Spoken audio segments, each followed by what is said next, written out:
Hello guys, magandang hapon.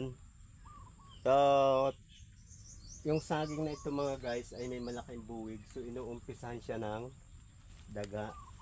Kinakain mga guys ng daga yung kanyang bunga. Ano yun?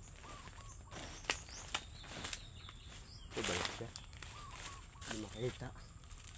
Hindi ito. Ito nga guys.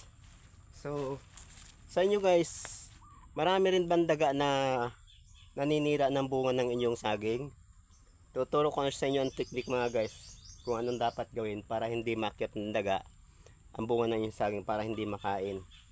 So nakikita nyo mga guys, pag maraming ganyan, mga damo-damo, mga dahon ng saging na tuyo, tapos yung kanya mga paklang na tuyo, yung balat nya, dyan po nakakadaan yung daga. Kaya ang ginagawa ko dyan mga guys, binabalatan ko yan, pinapakinis ko para pag kuminis na siya, madulas na, so hindi na makakakyat ang mga daga mga guys. Ganito, tingnan nyo ang gagawin ko.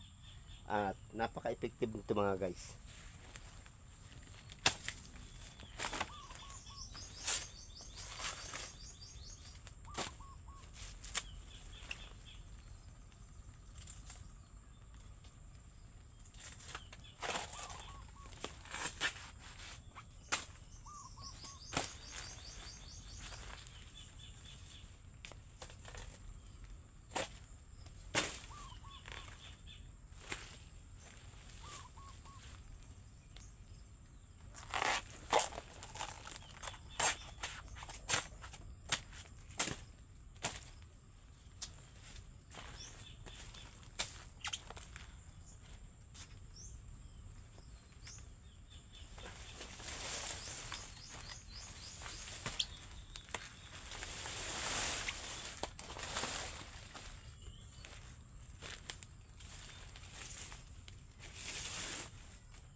So ganito mga guys ang gagawin natin. Nakita nyo mga guys. So dito, napansin nyo to, hindi na makakaakyat yung daga dyan kasi madulas yan siya mga guys. Kaya ganyan lang po ang technique kapag ka maraming daga sa inyo na nangangain ng bunga ng inyong saging na magulang. Okay, thank you for watching. Follow for more.